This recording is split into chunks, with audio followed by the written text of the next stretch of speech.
उत्तर प्रदेश में हिंसा के आरोपियों के घरों पर बुलडोजर चलाने के मामले में सुप्रीम कोर्ट में सुनवाई हुई। सुप्रीम कोर्ट ने योगी सरकार से 3 दिनों में जवाब दाखिल करने को कहा है। अब अगले हफ्ते मंगलवार को मामले में सुनवाई होगी। सुप्रीम कोर्ट ने यूपी सरकार से कहा कि कोई भी तोड़फोड़ की कार्रवाई कानूनी प्रक्रिया से हो। कोर्ट ने कहा कि ऐसी भी रिपोर्ट है कि ये बदले की कार्रवाई है। अब ये कितना सही है हमें नहीं मालूम। ये रिपोर्ट सही भी हो सकती है और गलत भी।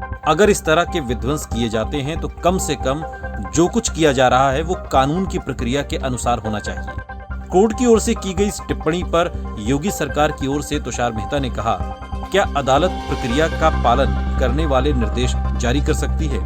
इस पर कोर्ट ने कहा, हम नोटिस जारी कर रहे हैं, आप 3 दिन में जवाब दाखिल करें। आप सुनिश्चित करें कि इस दौरान कुछ भी अनहोनी न हो।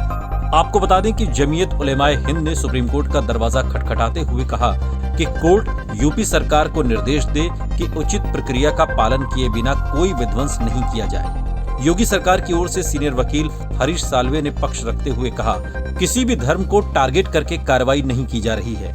2020 से ही योगी सरकार की ओर से कार्रवाई चल रही है और अभी तक कोई भी प्रभावित व्यक्ति कोर्ट में नहीं आया है। हरीश साल्वे की इस दलील के बाद सुप्रीम कोर्ट की ओर से कहा गया कि कानून का पालन करने का आश्वासन दिया जाना चाहिए। कौन आया है या नहीं ये कहना महत्वपूर्ण नहीं है। उधर जमीयत की ओर से वकील सीयू सिंह ने जवाबदेही तय करने की मांग की। उन्होंने कहा कि कोर्ट तुरंत कार्रवाई पर रोक लगाए, साथ ही regulation of building operation act के मुताबिक बिना बिल्डिंग मालिक को अपनी बात रखने का मौका दिए कोई कार्रवाई नहीं हो सकती। जमीयत उलेमा की तरफ से सीनियर एडवोकेट नित्या रामाकृष्णा ने कहा कि सुप्रीम कोर्ट ने माना है कि ये कार्रवाई रूल के खिलाफ है। The court certainly did not say we cannot issue a stay. Please do not distort it. The court has issued notice and the court has said that we hope that this kind of retaliatory measures, and it is also important for us to protect society. So please do not understand things only in binaries. Okay. If you want to know has the court issued an order of stay, it has not. If you want to know has the court refused an order of stay, it has not.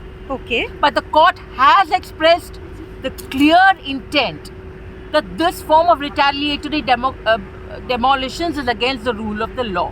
Alright. And they have said that the state should be sensitive to it just as the court is sensitive to it. योगी सरकार की ओर से पक्ष रखा गया। जिस इमारत को ध्वस्त करने पर विवाद उठाया जा रहा है उस मामले में इसी साल 10 मई को नोटिस दिया गया था, लेकिन कोई जवाब नहीं आया और फिर 25 मई को ध्वस्तीकरण का नोटिस भी भेजा गया, फिर भी कोई जवाब नहीं आया तो बुलडोजर चलाया गया। मीडिया में बयानबाजी कर झूठ और सनसनी का माहौल बनाया जा रहा है। फिलहाल इस पूरे मामले पर सुप्रीम कोर्ट को 3 दिन में यूपी सरकार को अपना जवाब दाखिल करना है।